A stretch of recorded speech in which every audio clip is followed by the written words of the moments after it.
Bible కుడి చేతితో పట్టుకొని పైకెత్తి దివ్య గ్రంథం అనే పాట పాడుకున్నాం. దివ్య గ్రంథము దివ్య గ్రంథము ఎచటనైనా చదివిన సహాయం దొరకును. కష్టములు వచ్చిన దుఃఖములు కలిగిన విడువకుండా చదువుడి దివ్య గ్రంథము దివ్య గ్రంథము దివ్య గ్రంథము ఎచ్చటనైనా చదివిన సహాయం దొరుకును. కష్టములు వచ్చిన దుఃఖములు కలిగిన విడువకుండా చదువుడి దివ్య గ్రంథము. హల్లెలూయా. మనం వారం వెంబడి వారం చదువుకున్నట్టు మనకి ఈ వారం ఏర్పరచబడిన కీర్తన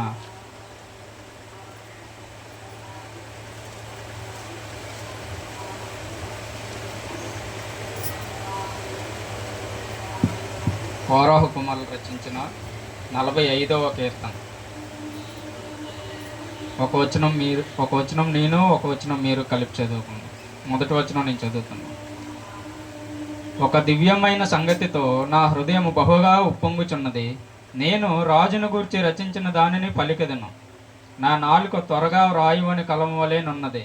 నరుల కంటే నీవు సుందరుడవై ఉన్నావు. నీ పెదవుల మీద దయారసము పోయబడి ఉన్నది. కావున దేవుడు నిత్యము నిన్ను ఆశీర్వదించును. సూర్యుడా, నీ కత్తిమలను పట్టుకొనుము, నీ తేజస్సును నీ ప్రభావమును ధరించుకొనుము. సత్యమును వినయముతో కూడిన నీతిని స్థాపించుటకు నీ ప్రభావమును ధరించుకుని వాహనం ఎక్కి బయలుదేరము. నీ దక్షిణ హస్తము భీకరమైన వాటిని జరిగించుటకు నీకు నేర్పును. నీ బాణములు వాడిగలవి, ప్రజలు నీ చేత కూలుదురు. నీ బాణములు రాజు శత్రువుల గుండెలో చొచ్చును. దేవా, నీ సింహాసనము నిరంతరము నిల్చును. నీ రాజదండము న్యాయార్థమైన దండము. నీవు నీతిని ప్రేమించి భక్తిహీనతను ద్వేషించుచున్నావు. కావున దేవుడు నీ దేవుడే చెలికాండ్ర కంటే హెచ్చగినట్లుగా నిన్ను ఆనంద తైలముతో అభిషేకించి ఉన్నాడు. నీ వస్త్రములల్లా గోపరస వాసనే, హగరు వాసనే, లవంగి పట్ట వాసనే. దంతముతో కట్టిన నగరులలో తంతివాద్యములు నిన్ను సంతోషపెట్టుచున్నవి. నీ దయనొందిన స్త్రీలలో రాజుల కుమార్తెలున్నారు. రాణి ఓఫీరు అపరంజితో అలంకరించుకొని నీ కుడిపార్శ్వమున నిలుచుచున్నది. కుమారి, ఆలకించుము, ఆలోచించి చెవియొగ్గుము. నీ స్వజనమును నీ తండ్రి ఇంటిని మరువము. ఈ రాజు నీ ప్రభు, అతడు నీ సౌందర్యమును కోరినవాడు. అతనికి నమస్కరించుము. తూరు కుమార్తె నైవేద్యము తీసుకుని వచ్చును. జనుల్లో ఐశ్వర్యవంతులు నీ దయను వెదకుదురు. అంతఃపురములో నుండు రాజకుమార్తె కేవలము మహిమ గలది. ఆమె వస్త్రము బంగారు పుట్టా పని చేసినది. విచిత్రమైన పనిగల వస్త్రమును ధరించుకుని రాజునొద్దకు ఆమె తీసుకుని రాబడుచున్నది. ఆమెను వెంబడించు ఆమె చెలికత్తెలైన కన్యకలు నీ యొద్దకు తీసుకుని రాబడుచున్నారు. ఉత్సాహ సంతోషములతో వారు వచ్చుచున్నారు. రాజనగర్లో ప్రవేశించుచున్నారు. నీ పితరులకు ప్రతిగా నీకు కుమారులుందురు. భూమి అన్నంతటా నీవు వారిని అధికారులుగా నియమించదవు. తరములన్నిటిను నీ నామము జ్ఞాపకముండునట్లు నేను చేయుదును. కావున జనములు సర్వకాలము నీకు కృతజ్ఞాస్తుతులు చెల్లించెదరు. దేవుడి చిన్న వాక్యం దీవించునుగాక. ఆమేన్. చిన్న ప్రార్థన చేసుకుంటాం. స్తోత్రం తండ్రి, ప్రభువా, దేవా, మీకే వేలాది వందనాలు, స్తుతులు, స్తోత్రాలు నాయన. దేవా, ఈ ఉదయకాల సమయంలో తండ్రి ప్రభువా, ఇలా మీ సన్నిధికి కూడుకొని వచ్చి నాయన తండ్రి ప్రభువా, నిన్ను ఆరాధించే గొప్ప భాగ్యం మాకు కలిగజేసినందుకే నాయన తండ్రి ప్రభువా, మీకే వేలాది వందనాలు, స్థుతులు, స్తోత్రాలు తండ్రి. ఇదిగో నాయన తండ్రి ప్రభువా, ఈ వారం మాకు ఏర్పరచబడిన ఈ కీర్తన భాగంలో నాయన తండ్రి ప్రభువా, మీరు మాకు ఏదైతే మీరు మీ జ్ఞానం చొప్పున మాతో మాట్లాడుతున్నారో నాయన తండ్రి ప్రభువా, అది మేము విని మేము గ్రహించడానికి మాకు కృప దయచేయండి నాయన తండ్రి దేవా. అలాగే నాయన తండ్రి ప్రభువా, ఇంకా రావాల్సిన బిడ్డలను త్వరగా రావడానికి మీరు సహాయం దయచేయండి తండ్రి ప్రభువా.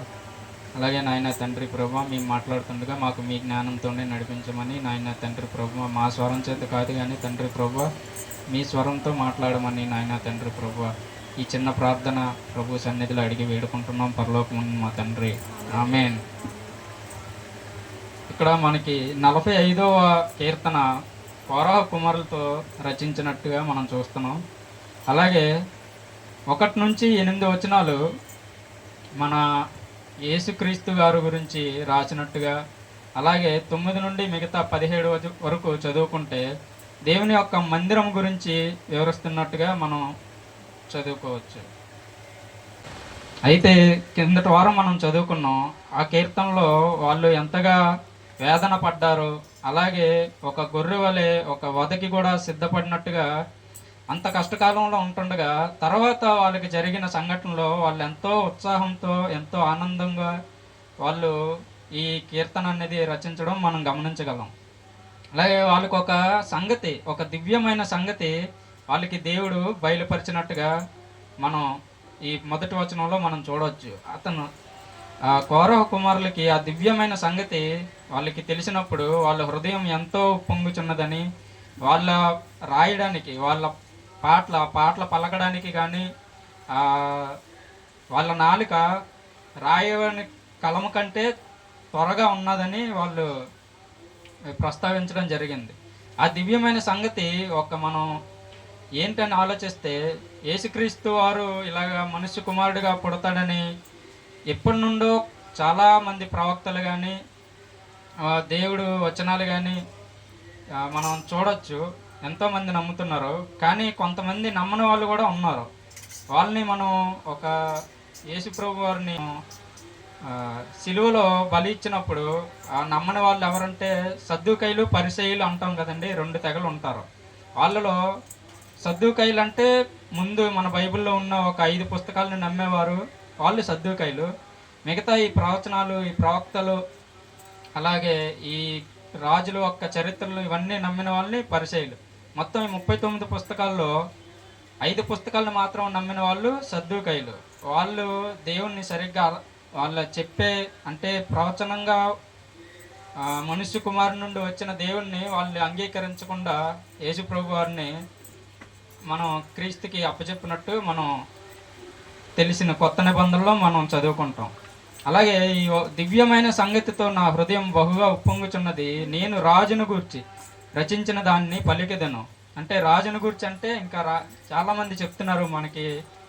ముందుగా చదువుకుంటే ఒక యెషయా కానీ మీకా కానీ ఇలా చాలామంది ప్రవక్తలు మనకి కనబడతారు. యేసుప్రభు వారు ఇలాగా కన్యామర్య గర్భమందు ఒక మనుష్య కుమారుడు జన్మిస్తాడు అనేసి చాలామంది ప్రవక్తలు చెప్తున్నారు, కానీ ఎంతోమంది అది నమ్మలేదు. అలా దేవుని వాక్యమందు విశ్వాసం ఉంచిన వాళ్ళు ఆ నిజాన్ని గ్రహించారు. అలా గ్రహించిన వాళ్ళు కొంతమంది ఈ కోరహ కుమారులు, వాళ్ళకి దొరికిన ఆ దివ్యమైన సంగతి మనం ఒక్కసారి యేసు ప్రభు వారు వాళ్ళకన్నా ముందు ప్రవచనాల ద్వారాగా వస్తాడని చాలామంది ప్రవక్తలు చెప్పారు కదా. మనం మొదటిగా దేవుడే బయలుపరిచిన ఒక వాక్యాన్ని మనం చూసుకుందాం. ఆదికాండము 3:15 ఒకసారి చదువుకుందాం. ఆదికాండము 3:15. మరియు నీకును స్త్రీకిని, స్త్రీ సంతానమునకును ఆమె సంతానమునకును వైరము కలిగజేసేదను, అది నిన్ను తల మీద కొట్టును, నీవు దానిని మడిమ మీద కొట్టదు అని చెప్పాను. ఇక్కడ చదువు. ఆయన స్త్రీతో నీ ప్రయాసమును నీ గర్భవేదనను నిన్ను మిక్కిలి హెచ్చించదను. చాలు చాలు. ఇక్కడ ఏమంటున్నారండి 15వ వచనంలో, మరియు నీకును స్త్రీకిని నీ సంతానమునకు ఆమె సంతానమునకు వైరం కలిగజేసేదను. అది అని ఉంది కదండి బైబిల్లో. అది అన్న దగ్గర కిందన ఆయన అని ఉంటుంది, మీరు ఒకసారి గమనించాలి. అయితే ఇక్కడ దేవుడు సాతానుతో మాట్లాడుతున్నట్టుగా మనం గమనించాలి. ఏమంటున్నాడంటే సాతానుతోనే, వీళ్ళు ఆదాము హవ్వ ఈ ఆది దినాల్లోనే, అంటే మొట్టమొదటి దినాల్లోనే మనుష్య కుమారుడు వస్తాడని ఒక దేవుడు ప్రవచనం ఇస్తున్నాడు. ఆ ప్రవచనం చాలామంది ఇప్పటికీ కూడా నమ్ముతున్నారు. అది జరగడం, ఆ ప్రవచనాలు నెరవేరడం కూడా జరిగింది. అలాగే రెండవ రాకడ గురించి కూడా మన బైబిల్లో ఉంది, దాన్ని కూడా మనం గమనించాలి. అయితే ఇక్కడ దేవుడు ఏమంటున్నాడంట, స్త్రీకిని నీ సంతానమునకును, అంటే స్త్రీ సంతానమునకు అంటే మనిషి నుండి వచ్చిన, స్త్రీ నుండి వచ్చిన ఒక కుమారుడికి అలాగే అపవాదికి నా వైరం కలగజేస్తానని చెప్తున్నాడు. అది నిన్ను తల మీద కొట్టును. అంటే యేసుప్రభు వారు ఆ పాపాన్ని తల మీద కొట్టి సిలువలో దాన్ని జయించినట్టుగా మనం గమనించాల. అయితే ఏమంటున్నాడు, అయితే సాతాను ఆ హవ్వ ఆదాములను పాపంతో ప్రేరేపించినప్పుడు దేవుడు సాతానికి ఆ మొదటి వచనంలో ఒక హెచ్చరికగా మనం గమనించాలి. అప్పుడు ఆది దినముల్లోనే దేవుడు ప్రవచించిన ఆ ప్రవచనం అలాగా రాను రాను చాలామంది ప్రవక్తలు దాని అందు విశ్వాసం ఉంచారు. కానీ సద్దుకయ్యులు అనే ఒక కొంతమంది యూదుల్లో కొంతమంది సద్దుకయ్యులు అనేవారు మాత్రం ఈ మోసే రచించిన 5 పుస్తకాలను మాత్రమే వాళ్ళు నమ్ముతారు. మన ప్రవక్తలు ప్రవచించిన ప్రవచనాన్ని మాత్రం వాళ్ళు నమ్మలేదు. అలాగే మేకా గారు కూడా చెప్తారు ఒక మాట యేసు ప్రభు వారి జననం గురించి. మేకా 5:2 ఒకసారి చదవండి. మేకా 5:2. బెత్లెహేము ఎఫ్రాతా యోదావారి కుటుంబంలో నువ్వు స్వల్ప గ్రామమైన నా కొరకు ఇశ్రాయేలీయులను ఏలబోవాడు మీలో నుండి వచ్చెను. చాలు. ఇక్కడ ఏమంటున్నాడంట, బెత్లెహేముకి అనే ఒక ఊరిని చెప్తున్నాడు. ఆ యూదా జనాంగంలో నుండి యేసుప్రభు వారు వస్తారని మేకా గారు ముందుగానే, యేసుప్రభు గారు రాకముందే చెప్తున్నారు. ఇలాగా బెత్లెహేము చిన్న ఊరైనా దాన్ని మీ జనాంగంలో నుండి రాబో ఒక మనుషుని కుమారునితో అది మహిమ పొందుతుంది అన్నట్టుగా మేకా గారు అక్కడ మనకి చెప్తున్నారు. ఇదే విషయం చాలామంది చెప్పారు ప్రవక్తలు. యెషయా గారు చెప్పారు, హోషేయ గారు చెప్పారు. అలాగే దానియేలు కూడా ఒక తనని చెరలో బంధించినప్పుడు కూడా ఈ వచనాలు యేసుప్రభు గారు జననం గురించి చాలామంది ప్రవక్తలు ప్రస్తావించారు. అదే ప్రస్తావన కౌరవ కుమారులకు కూడా తెలిసినప్పుడు ఇలా యేసుప్రభు వారు వస్తారని ఆ దివ్యమైన సంగతి వాళ్ళు గైకొన్నప్పుడు వాళ్ళ హృదయం అంట బహుగా ఉప్పొంగుచున్నదంట. వాళ్ళు ఏమంటున్నారంట, రాజును గూర్చి రచించిన దాన్ని పలుకుదన అంటున్నారు. ఇంకా రాజు గురించే వాళ్ళు ఇంకా చెప్పాలి ఎలాగైనా ఈ సంగతి అన్నట్టుగా వాళ్ళు, అంటే చాలామంది నమ్మట్లేదు కదండి, ఈ 5 పుస్తకాలనే నమ్ముతున్నారు. ఆది కాండము, నిర్గమాకాండము, ఈ పంచకాండాలను మాత్రమే నమ్మే అప్పుడు యూదులు ఉన్నారన్నమాట. కానీ కొంతమంది మాత్రమే ప్రవక్తల యొక్క విశేషాలను, వాళ్ళు చెప్పే విషయాలను కూడా నమ్ముతారు. వాళ్ళలో ఈ కౌరవ కుమారులు కొంతమంది. అలాగే మనం 8 వరకు ఈ యొక్క యేసుప్రభు వారి యొక్క వస్తాడనే ఒక బలమైన నమ్మకం కలిగి జీవించినటువంటి కొంతమంది ప్రజల్లో ఈ కౌరవ కుమారులు. అలాగే 9 నుండి మనం చదువుకుంటే ఒక మందిరం గూర్చి వాళ్ళు రాజు వస్తాడని ఎలా నమ్ముతున్నారో, ఆ రాజు ఎక్కడ ఉంటాడు, వాళ్ళు ఆ రాజు రావడానికి ఒక నివాసం, ఆ యొక్క మందిరం ఎలా అయితే ఉందో మనం ఈ 9 నుండి 17 వరకు ఒకసారి చదువుకున్నాం. నీ దైనందిన స్త్రీలలో రాజకుమార్తెలు ఉన్నారు. రాణి ఓఫీరు అపరంజితో అలంకరించుకొని నీ కుడిపార్శ్వమున నిలిచిచున్నది.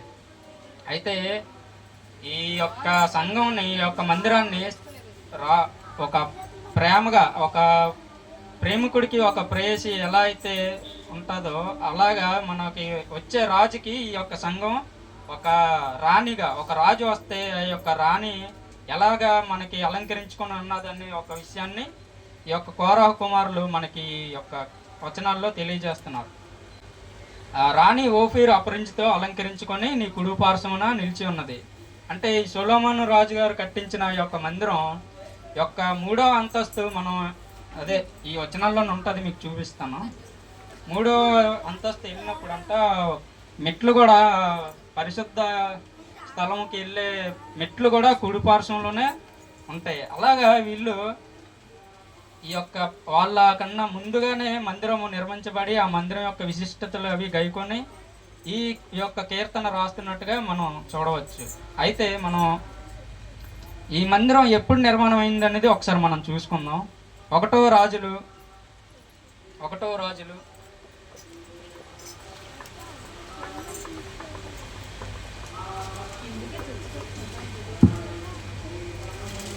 6:1 నుండి చదవండి.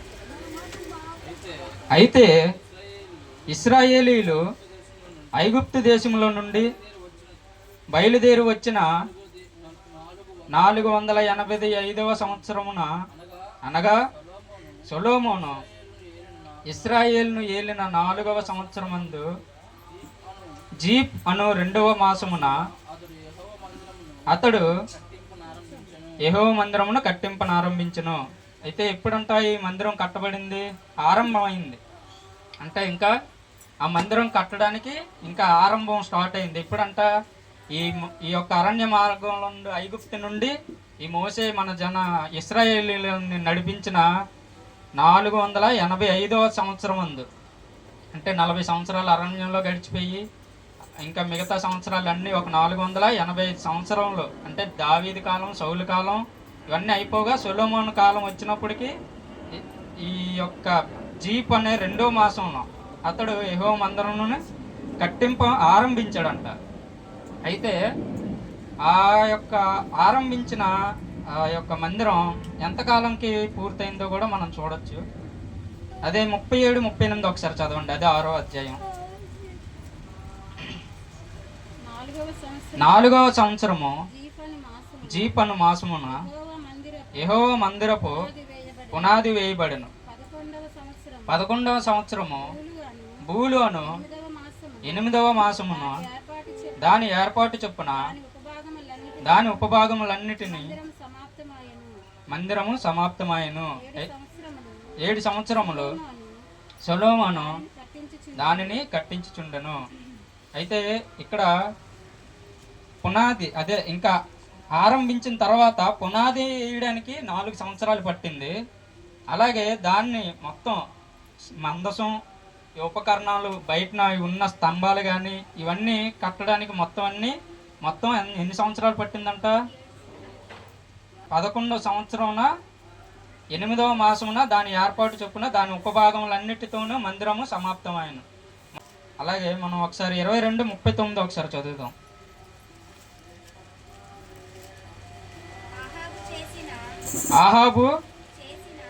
ఆహాబు చేసిన ఇతర కార్యముల గూర్చి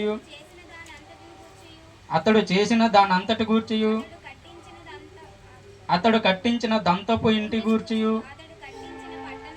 అతడు కట్టించిన పట్టణముల గూర్చి ఇశ్రాయేలు రాజుల వృత్తాంతముల గ్రంథమందు రాయబడి ఉన్నది. అయితే ఇక్కడ కౌరవ కుమారులు ఈ యొక్క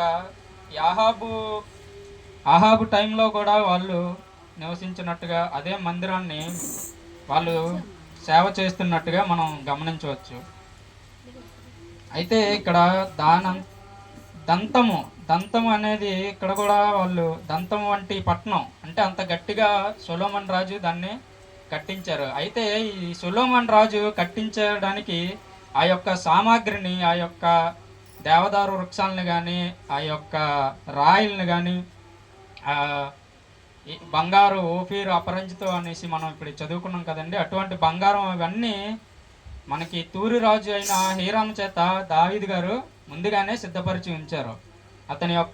అతని కాలంలోనే కట్టవలసిన మందిరాన్ని దేవుని కృపను బట్టి వాళ్ళ యొక్క కుమారుడే సొలొమోను రాజు గారి హయాంలో ఆ యొక్క మందిరం నిర్మాణం పూర్తయినట్టుగా మనం చూసుకున్నాం. అయితే ఈ యొక్క ఆహాబు దినములు మన ప్రవక్తలైన యెషయా గారు, హోషేయ గారు వీళ్ళందరికన్నా ముందుగానే ఉన్నట్టుగా మీకు నిన్న వాట్సాప్లో ఫోటో పెట్టాను. దానివల్ల వాళ్ళ యొక్క టైం లైన్స్ మనం గమనించుకోవచ్చని మీకు ఆ ఫోటో పెట్టాను.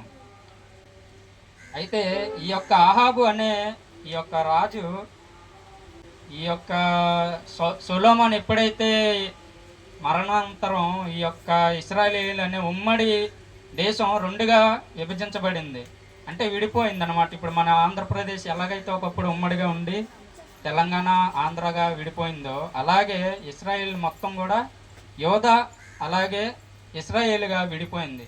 ఆ తర్వాత దేవుడు యోధాల నుండి చాలామంది కొంచెం మంచి రాజులు ఉన్నారు, అలాగే దేవునికి విరోధంగా ఉన్న రాజులు కూడా ఉన్నారు. అలాగే ఈ యొక్క ఇశ్రాయేల్ రాజులో ఒక్క రాజు కూడా స్థిరంగా లేడు.